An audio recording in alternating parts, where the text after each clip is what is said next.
up, guys? So I guess where do I start? I wanted to do a video on the install of what we're about to do today. Well, tonight, tomorrow, potentially the next day. I don't know. We'll see how long it takes. The whole week, maybe. The whole weekend, yeah. But essentially, I ran into a lot of problems doing the install on my car.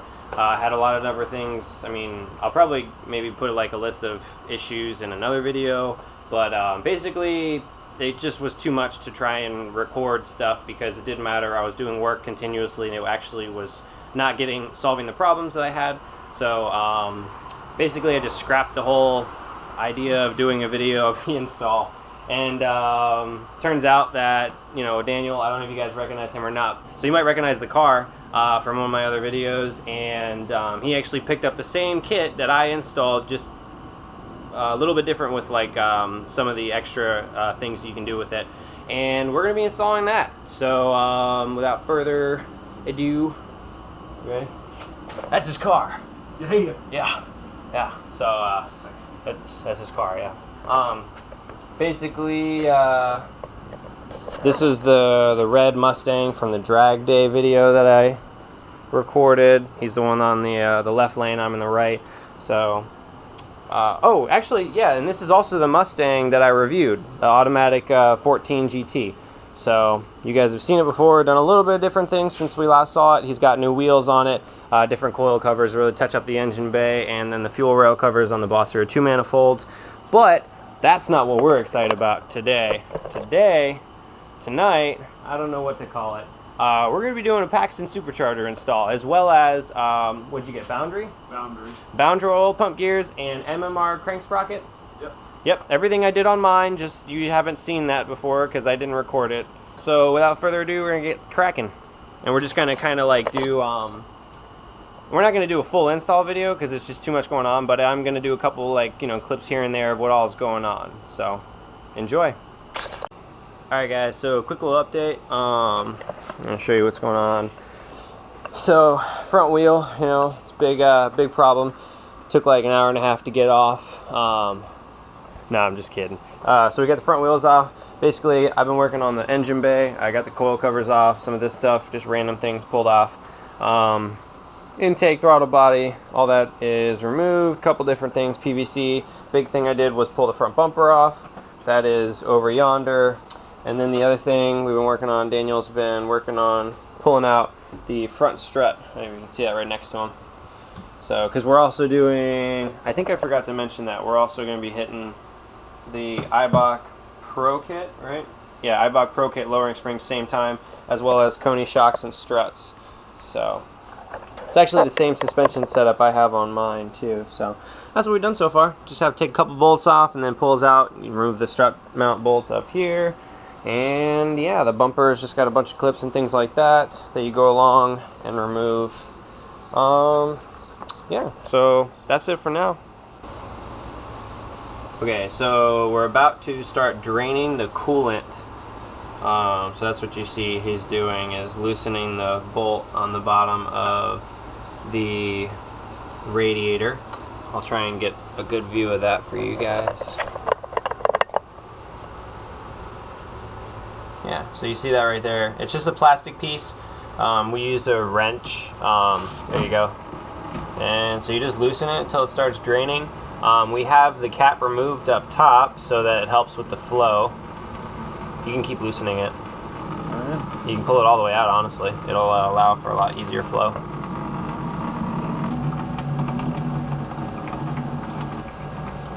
Oh, you're making a mess. Oh shit. Oh my god, it's getting everywhere, dude. What are you doing?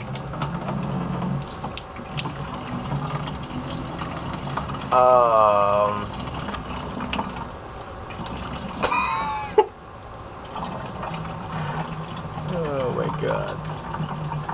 Alright, yeah, I'm gonna have to turn this off and clean that up.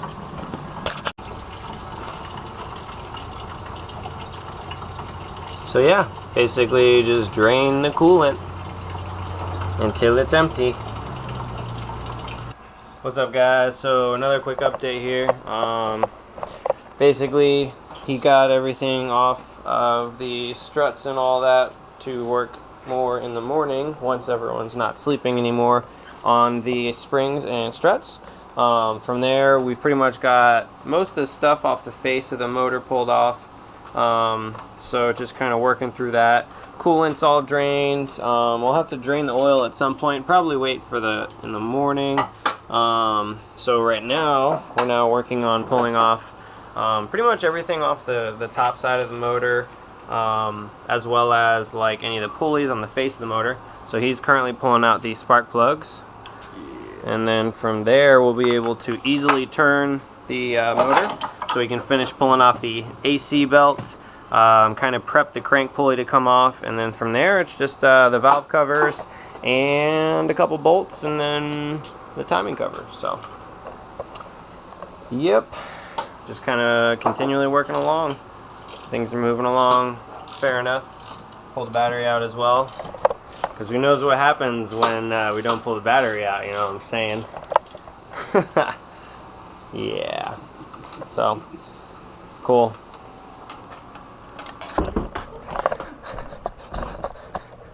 Whoops, Skylar, watch out. Guys, look, it's Melissa. She's home. She's home from work. She's so cute. My fiance is so cute. Boop.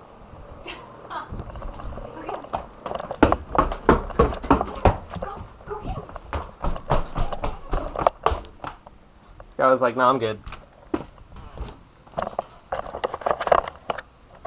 Anyways, so the real reason why you're watching this right now is I want to give you a quick update on what we got going on. Oh God. We stopped at about 2 a.m. last night. Just kind of were like getting tired. We had to hang up with the injectors. They were ID1000s. So what we didn't realize was they all have these purple hats. And the stock injectors, they have these clips that hold it into the fuel rail. But I'll show you. Basically, the ID1000s, they don't use the clip to hold it against the rail. You just basically stick it in there, and then the fuel rail spacers, like the way it sits, it just holds them in place. So I wasn't sure what that was about. He didn't know how to do that. So that's kind of where we stopped last night. But basically, where we're at right now, he pulled this side off. I don't know if I showed you that already or not. This side is all back together, as you can see, nice, new, and shiny. He's reassembling the passenger side at the moment, and basically we're at the motor. All this stuff's pulled off. The valve covers are all loose, ready to come off.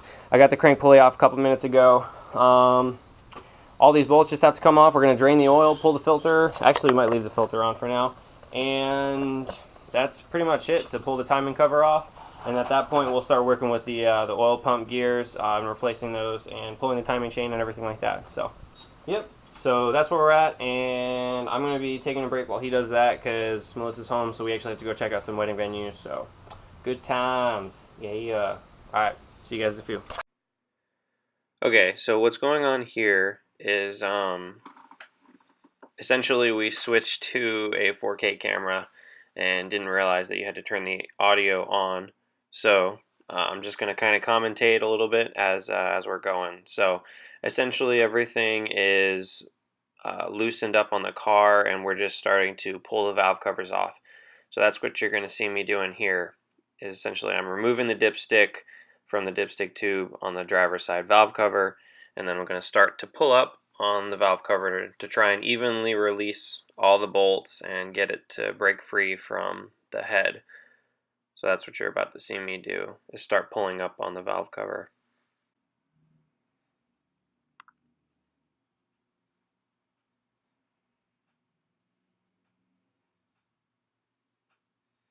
You can see I try to work the different corners of the valve cover to get everything to release a little bit more evenly and easier as I knock over the tape.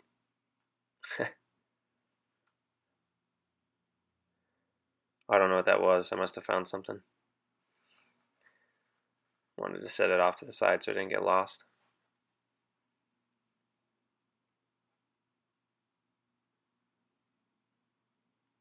I remember this valve cover was on there pretty well, so you're going to see me pull it, and then I stand here for a second like, what the hell was that? Because when it finally broke, it really popped. So I'm going to pull the valve cover off.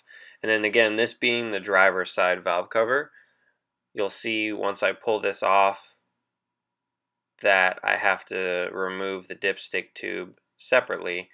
I guess I have hoses in the way right here. So you see me pull the dipstick tube out right there.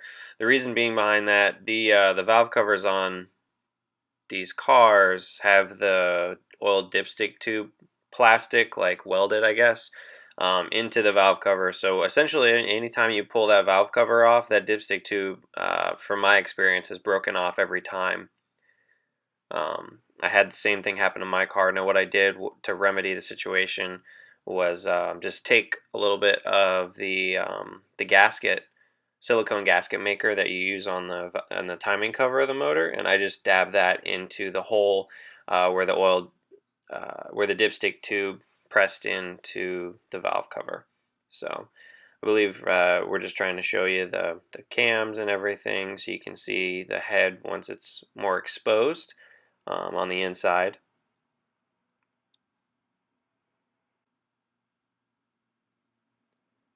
So here you're going to see me start trying to pull the passenger side valve cover off.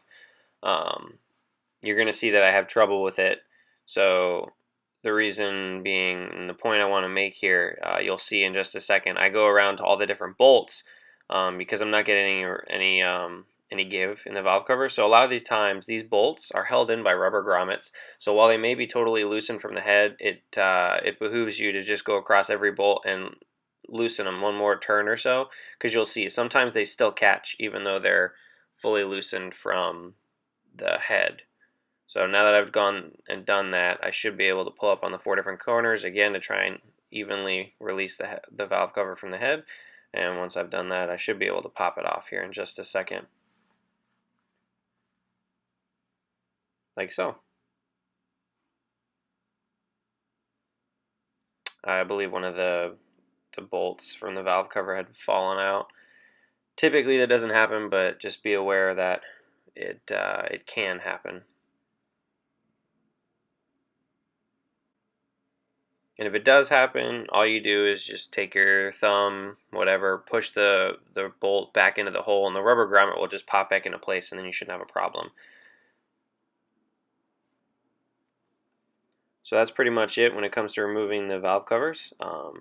At this point, I should start to loosen all the timing cover bolts, and we'll pull the timing cover off. Right here, you see me grab this cardboard. The reasoning behind that is I actually take the time and map out the face of the motor, the timing cover.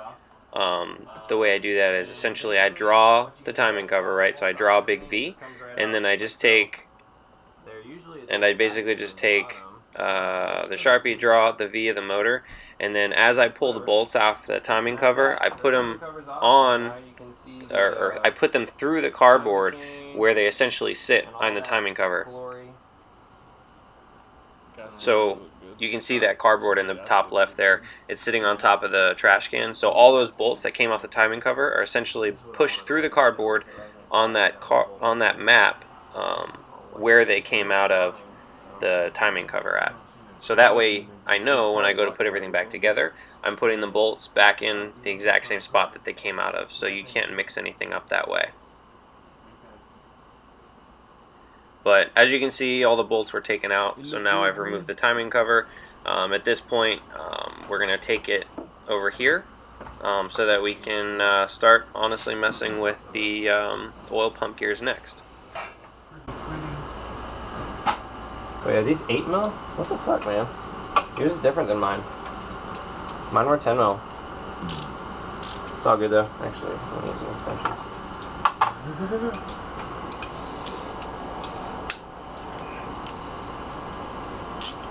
So basically, now that we've got the motor exposed, we're just going to come in and untension the timing chains. So you start with these little plunger things. So you're just going to loosen the 2 bolts, and then when you finally get them off, it's going to scare the shit out of you because it's going to pop. Do that for now.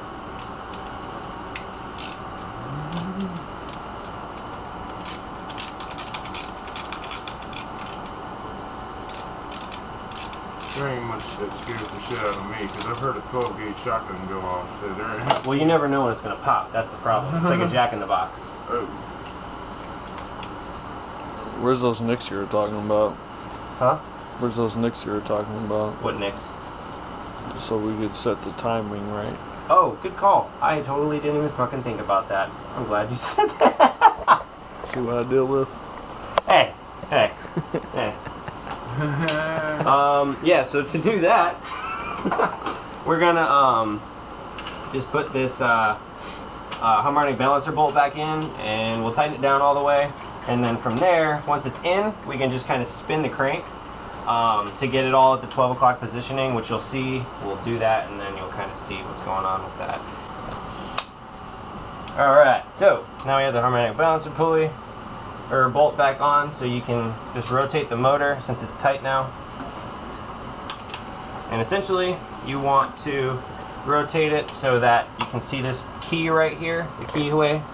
You want that right at 12 o'clock, but at the same time you also need the camshafts to have the 4 matrices right at 12 o'clock as well, straight up and down. So it usually takes about 2 rotations, full rotations, to get them back at 12 o'clock. So we have done about 1. And they should be coming up right now. So we're at 12 o'clock, and now you see the 4 matrices right up top. I don't know if you guys can see that or not. We'll try and light it up here, I guess. Oh, that's the wrong one. See, we have the matrix right here on the top of the camshafts, all straight up on both sides. And there's a there's a possibility that they will have just the slightest bit of degree, I guess you could say, because that's going to be based on the timing and all the variable valve timing with the new technology and everything. So as long as they're just about perfect, that's what you're looking for. And then you can see the keyway right here on the camshaft, like I said, crankshaft is right at 12 o'clock. So that's that. Now you're going to get this back off. Actually, we're going to leave that on for all of this work, sort of. Yes, we're going to leave that on for now. Because we're gonna, once we untension this chain, by pulling this chain off, then we're going to turn it 90 degrees counterclockwise. I think it's counterclockwise. Yes, because then it'll untension over here, and then basically reverse that process when reinstalling. So yep, we're going to go ahead and finish taking off the tensioner over here. And you'll see it's just going to kind of like pop and then freak out. So now that this is also all at 12 o'clock, you can see the little hash marks on the camshafts right here. Those are all basically straight up in line with the camshafts as well. Almost there, it's going to freak out.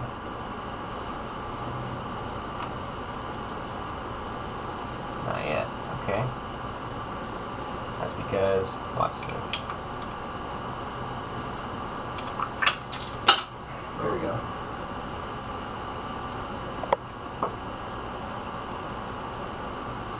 So that's just a spring-loaded piece. We'll compress it with a C-clamp and then pin it down basically to re-get the tension on it and everything. But now that that's loose, just pull the other bolt off on the other side. There we go. And I just put that bolt right there. So yeah, this is just spring-loaded, like I said. So we'll basically just pin it down, and then looks a little different than mine actually. Oh my god, this is totally different. What the fuck? Why, Daniel? Why? Oh, I think this will hold it in place, I guess. So it's like, oh, that's kind of cool. Don't blame her for her differences, alright? Yeah, that's fine. So we did everything I did on mine. Mine's a 2012. So I'm noticing there's a couple of minor little differences basically between the 12 and this 14. First being these are 8mm instead of 10mm, and then this plunger is actually a totally different design. It looks like we're just going to compress it all the way down, and then it should just catch on its own. We'll probably still have to use the C-clamp to compress it just because the spring, I think it's a progressive rate spring in there. It's small, but it still, you know, does what it does. And then this little piece right here kind of spring loads and should catch right there. And what we'll do is when we put it back together, it'll still be holding it in place. You just pull it, separate it apart, and it should just pop in back into tension, putting tension back on the chain. So from here, I think we are going to move a couple things inside, because I don't like this oil stuff to get dirty, especially the inside pieces. Alright, so we have detensioned the plunger, and then once you've done that, basically they're slacking the chain enough that you can kind of, well, usually they're slacking the chain. Basically, you just pick it up off of this tensioner arm. Yeah, what the fuck?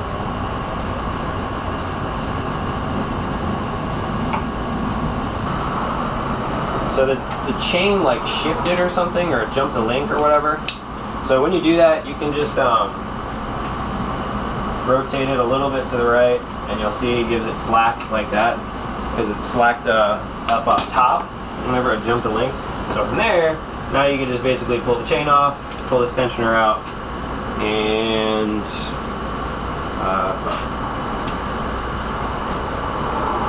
I dropped it. The top one is again just going to be that 8mm bolt or 10 depending on your gear. Loosen that shit up.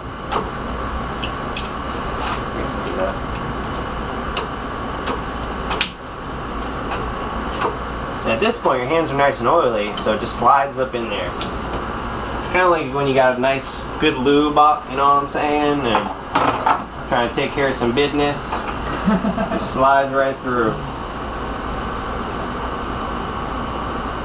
Let's do that for a minute. Now this is what I was talking about. So once you've got it at that 12 o'clock position, you're going to spin it just a little bit to the left, and it'll create slack up top. Or actually, just put it back to where it was. But this just has 2 guide pins. It slides right off like that. Now that the chain tensioners are off, we can just pull the timing chain off. That's fine. So you have slack, you basically just pull it off around the edge.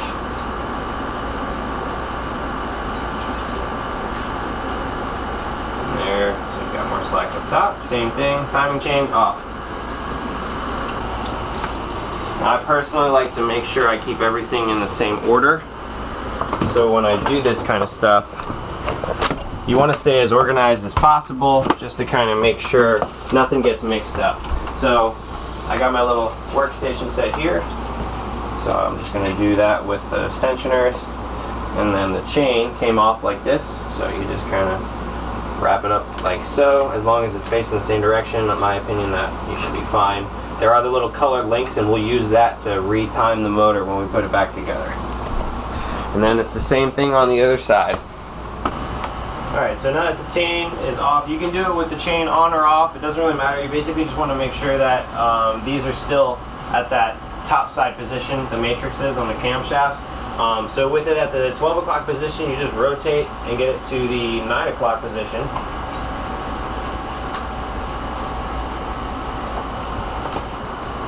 Yeah, so once you've pulled that chain off, you just spin it to about the 9 o'clock position. That's just so that you can have some play with the timing chain, so you have a little bit of slack.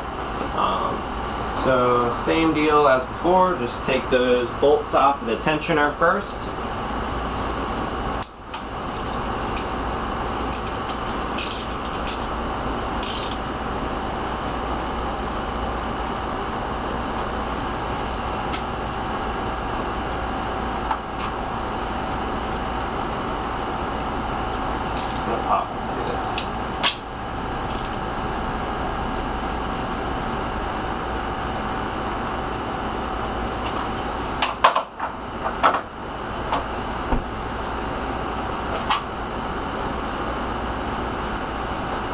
So right hand tensioner is off. Let's put it over here, I guess, for a sec.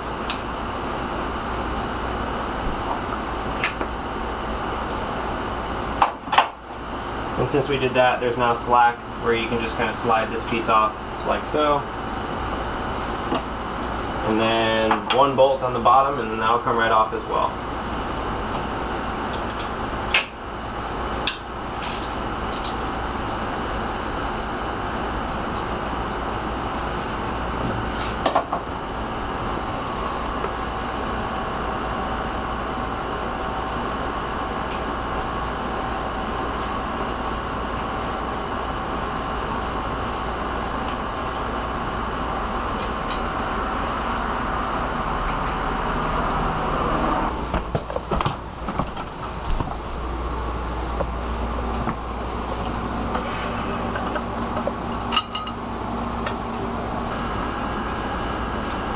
That's bad, isn't it? Yeah.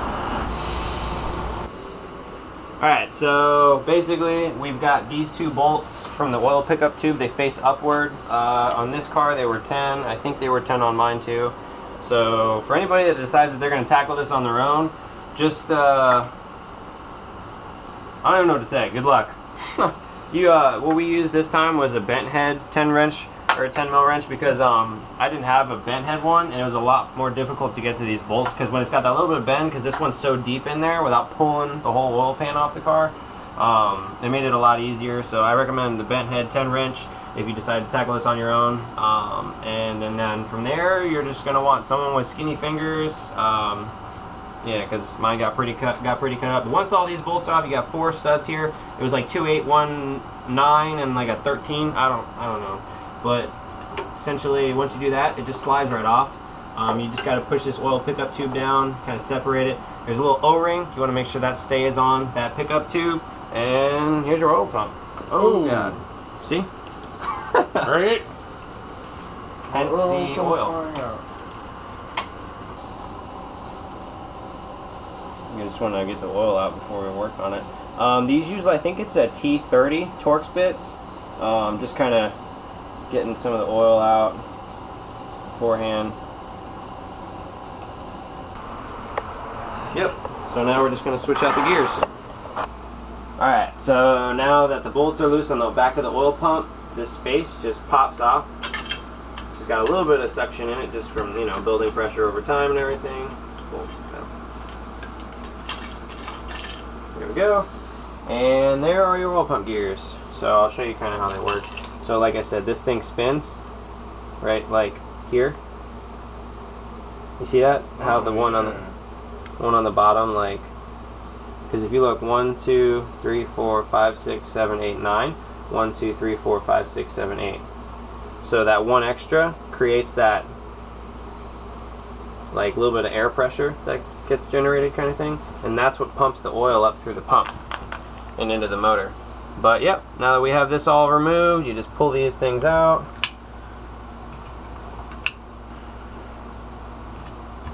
Like so. I gotta open these.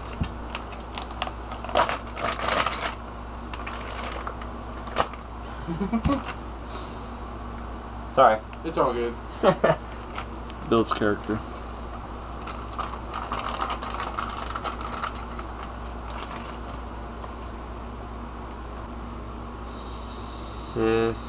Systems.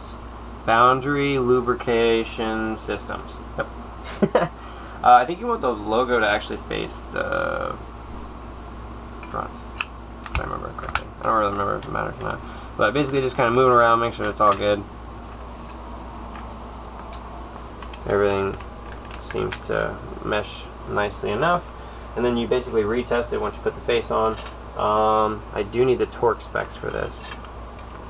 I think it's like 35 inch-pounds or... Yep, new gears are in. You just re-put the face on, make sure that you have a proper torque on it. And that's pretty much it. And then vice versa.